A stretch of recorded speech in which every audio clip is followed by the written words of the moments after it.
Star ಹೋಟೆಲ್ಗಳಲ್ಲಿ ಊಟ ಸಖತ್ತಾಗಿರುತ್ತೆ, ಸಿಕ್ಕಾಪಟ್ಟೆ ಹೈಜೀನ್ ಇರುತ್ತೆ ಅಂತೇಳಿ ಜನ ಹೋಗ್ತಾರೆ. ಆದರೆ ಈಗ ಬಗೆದಷ್ಟು ಬಯಲಾಗ್ತಾನೇ ಇದೆ ಸ್ಟಾರ್ ಹೋಟೆಲ್ಗಳ ಕರ್ಮಕಾಂಡ.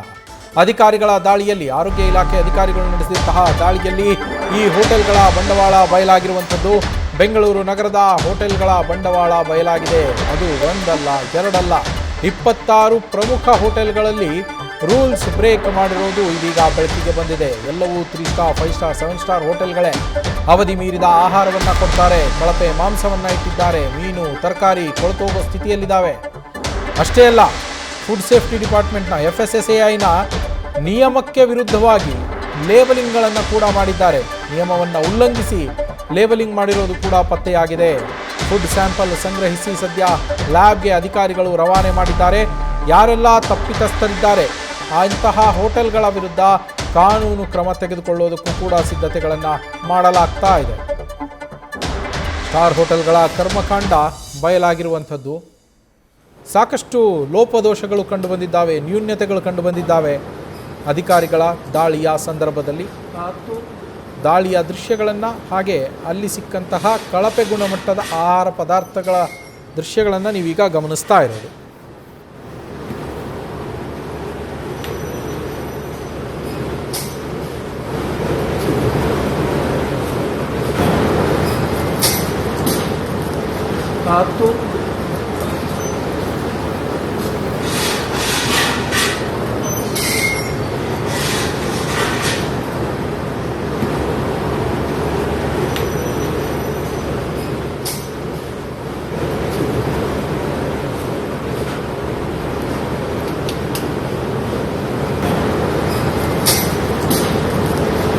ಏನೆಲ್ಲ ಕರ್ಮಕಾಂಡ ಆಗಿದೆ ಅನ್ನೋದರ ಪಟ್ಟಿಯನ್ನು ಕೂಡ ನೀವು ಕೆಳಗಡೆ ಗಮನಿಸ್ಬೋದು.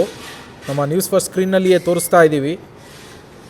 ಒಂದು ಅಡುಗೆ ತಯಾರಿಸುವ ಜಾಗದಲ್ಲಿ ಅವರು ಸ್ವಚ್ಛತೆಯನ್ನು ಕಾಪಾಡ್ತಾ ಇಲ್ಲ. ಆ್ಯಕ್ಚುಲಾಗಿ ಹೈಜೀನ್ ಅಂತೇಳಿ ಹೋಗ್ತಾರಲ್ಲ, ಅಲ್ಲಿ ಕ್ಲೀನ್ಲಿನೆಸ್ ಅನ್ನೋದೇ ಇಲ್ಲ, ಸ್ವಚ್ಛತೆಯನ್ನೇ ಕಾಪಾಡ್ತಾ ಇಲ್ಲ. ಅಡುಗೆ ತಯಾರಿಸುವಂತಹ ಜಾಗದಲ್ಲಿ, ಆ ಪ್ರದೇಶದಲ್ಲಿ, ಅಡುಗೆ ಕೋಣೆಯಲ್ಲಿ, ಅಂದರೆ ತರಕಾರಿ ಹೆಚ್ಚೋದ್ರಿಂದ ಹಿಡಿದು ಅಡುಗೆ ತಯಾರು ಮಾಡಿ ನಿಮಗೆ ಹೊರಗಡೆಗೆ ಕಳಿಸುವವರೆಗೂ ಏನು ಪ್ಲೇಸ್ ಇದೆ ಅವರು ಬಳಸುವಂಥದ್ದು, ಆ ಸ್ಥಳದಲ್ಲಿ ಸ್ವಚ್ಛತೆ ಅನ್ನೋದಿಲ್ಲ ಅಲ್ಲಿ. ಹಾಗೆ ಆಹಾರ ಸಂಗ್ರಹಣಾ ಪ್ರದೇಶಗಳಲ್ಲಿಯೂ ಕೂಡ, ಅಂದರೆ ಸ್ಟೋರ್ ರೂಮ್ ಅಂತಾರಲ್ಲ, ಈ ಆಹಾರ ಪದಾರ್ಥಗಳನ್ನೆಲ್ಲ ಸಂಗ್ರಹಾಗಾರ ಇಟ್ಕೊಂಡಿದ್ದಾರಲ್ಲ ಅವರಲ್ಲಿ, ಅವರೊಂದು ಹೋಟೆಲಲ್ಲಿ ಸ್ಟೋರ್ ರೂಮ್ ಇರುತ್ತೆ, ಅಲ್ಲಿ ಆಹಾರ ಪದಾರ್ಥಗಳನ್ನೆಲ್ಲ ಸಂಗ್ರಹಿಸಿಟ್ಟಿರ್ತಾರೆ. ಅಲ್ಲಿ ಕ್ಲೀನ್ಲಿನೆಸ್ಸನ್ನು ಮೇಂಟೈನ್ ಮಾಡಬೇಕು, ಅಲ್ಲಿ ಸ್ವಚ್ಛತೆಯನ್ನು, ಶುಭ್ರತೆಯನ್ನು ಕಾಪಾಡಬೇಕು. ಅಲ್ಲೂ ಕೂಡ ಸ್ವಚ್ಛತೆ ಅನ್ನೋದು ಲವಲೇಶವೂ ಇಲ್ಲ ಅಲ್ಲಿ. ಇನ್ನು ಮಾಂಸ ಉತ್ಪನ್ನಗಳ ಮೇಲೆ ಸರಿಯಾದ ಲೇಬಲಿಂಗ್ ಇಲ್ಲ, ಸರಿಯಾದ ರೀತಿಯಲ್ಲಿ ಲೇಬಲಿಂಗ್ ಮಾಡಿಡಬೇಕು. ಈ ಮಾಂಸ ಇಂಥ ಅವಧಿಯವರೆಗೂ ಇರುತ್ತೆ, ಇದಾದ ಮೇಲೆ ಇದು ಎಕ್ಸ್ಪೈರಿ ಆಗತ್ತೆ ಅನ್ನುವ ಸಂಪೂರ್ಣ ಮಾಹಿತಿಯನ್ನು ಲೇಬಲಿಂಗ್ ಮಾಡಿ ಇಡಬೇಕು. ಆದರೆ ಆ ಥರದ ಲೇಬಲಿಂಗೇ ಇಲ್ಲ. ಕೆಟ್ಟು ಕೊಳೆತ ಮಾಂಸವನ್ನು ಕೂಡ ಇಟ್ಕೊಂಡಿದ್ದಾರೆ ಅಂತೇಳಿ ಮಾಹಿತಿ ಇದೆ. ಅವಧಿ ಮೀರಿದ ಹಾಲಿನ ಉತ್ಪನ್ನ ಹಾಗೆ ಬೇಕರಿ ಉತ್ಪನ್ನಗಳಿರೋದು ಕೂಡ ಪತ್ತೆಯಾಗಿದೆ. ಬೇಕರಿ ಐಟಮ್ಸ್ ಹಾಗೆ ಡೈರಿ ಐಟಮ್ಸ್, ಡೈರಿ ಪ್ರಾಡಕ್ಟ್ಸ್ ಏನಿರ್ತಾವಲ್ಲ, ಹಾಲಿನ ಉತ್ಪನ್ನಗಳು, ಇದು ಎಕ್ಸ್ಪೈರಿ ಡೇಟ್ ಆದರೂ ಕೂಡ, ಈ ಪನ್ನೀರ್ ಆಗಿರ್ಬೋದು ಅಥವಾ ಕೋವಾ ಆಗಿರ್ಬೋದು, ಇವೆಲ್ಲ ಡೈರಿ ಪ್ರಾಡಕ್ಟ್ಸ್. ಹಾಗೆ ಬೇಕರಿ ಪ್ರಾಡಕ್ಟ್ಸ್ ಕೂಡ ಅಷ್ಟೇ, ಎಕ್ಸ್ಪೈರಿ ಡೇಟ್ ಆಗೋಗ್ಬಿಟ್ಟಿರುತ್ತೆ. ಎಕ್ಸ್ಪೈರಿ ಡೇಟ್ ಆಗೋಗಿದ್ರೂ ಕೂಡ ಅದೇ ಐಟಮ್ಗಳನ್ನು ಅಲ್ಲೇ ಇಟ್ಕೊಂಡು ಅದನ್ನು ಕೂಡ ಗ್ರಾಹಕರಿಗೆ ಸರಬರಾಜು ಮಾಡ್ತಾ ಇದ್ರು ಆರ್ಡರ್ಗಳು ಬಂದಾಗ ಅನ್ನುವ ಮಾಹಿತಿ ಸಿಕ್ಕಿರುವಂಥದ್ದು. ಇನ್ನು ಕೋಳಿ ಮಾಂಸ, ಮೀನು ಹಾಗೆ ಬೇರೆ ಮಾಂಸದ ಕೂಡ ಅವಧಿ ಮೀರೋಗಿರುತ್ತೆ, ಕೊಳೆತೋಗಿರುತ್ತೆ, ವಾಸನೆ ಬರ್ತಾ ಇರುತ್ತೆ. ಆದರೂ ಅದನ್ನು ಕೂಡ ಅಲ್ಲಿ ಸ್ಟೋರೇಜ್ ಮಾಡಿ ಇಟ್ಕೊಂಡಿದ್ರು ಕೆಲವು ಹೋಟೆಲ್ಗಳಲ್ಲಿ ಅನ್ನೋದು ಪತ್ತೆಯಾಗಿದೆ. ಇಷ್ಟು ಸಾಲದು ಅಂತ ಮಾಂಸನೂ ಕೊಳ್ತಿದ್ದೆ, ತರಕಾರಿ, ಬೇರೆ ಬೇರೆ ತರಕಾರಿ ಐಟಮ್ಗಳನ್ನು ಮಾಡ್ತಾರಲ್ವಾ, ಆ ತರಕಾರಿಯನ್ನು ತಂದಿಟ್ಕೊಂಡಿದ್ದಾರೆ. ಅದು ಕೂಡ ಅಷ್ಟೇ ಕೆಟ್ಟು ಕೊಳೆತು ನಾರ್ತಾ ಇತ್ತಂತೆ. ಅಂತಹ ಕೊಳೆತ ತರಕಾರಿಗಳನ್ನು ಕೂಡ ಸಂಗ್ರಹಿಸಿಟ್ಟಿದ್ರು.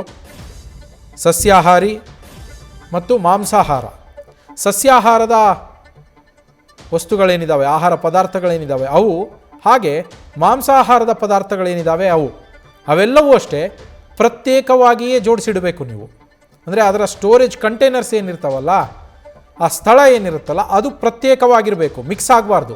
ವೆಜ್ಜು ಮತ್ತು ನಾನ್ ವೆಜ್ಜು ಮಿಕ್ಸ್ ಆಗಬಾರ್ದಲ್ಲಿ. ಆದರೆ ಅದನ್ನು ಕೂಡ ಒಟ್ಟೊಟ್ಟಿಗೆ ಇಟ್ಟಿರ್ತಾರಂತೆ. ಪ್ರತ್ಯೇಕ ಸ್ಥಳ ಇಲ್ಲ, ಸಂಗ್ರಹಣಾ ವ್ಯವಸ್ಥೆಯೇ ಇಲ್ಲ ಪ್ರತ್ಯೇಕವಾಗಿ ಅದು ಸ್ಟಾರ್ ಹೋಟೆಲ್ಗಳಲ್ಲಿ ಇವೆಲ್ಲ. ಇನ್ನು ಆಹಾರ ಉತ್ಪನ್ನಗಳ ಮೇಲೆ ತಪ್ಪು ಲೇಬಲ್, ಅಂದರೆ ಯಾವುದೋ ಒಂದು ಪ್ಯಾಕ್ ಮಾಡಿಟ್ಟಿರ್ತಾರೆ ಒಂದು ಐಟಮನ್ನು.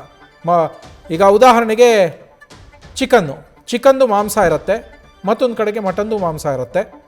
ಚಿಕನ್ಗೆ ಚಿಕನ್ ಮಾಂಸ ಅಂತೇಳಿ ಅದನ್ನು ಅವ್ರು ಅಲ್ಲೇನೂ ಲೇಬಲ್ ಮಾಡಿಡಬೇಕಲ್ವ, ಅದನ್ನು ಆ ಥರ ಲೇಬಲ್ ಮಾಡಲ್ಲ, ಅದ್ರ ಮೇಲೆ ಇನ್ನೇನೋ ಹೆಸರು ಹಾಕಿರ್ತಾರೆ.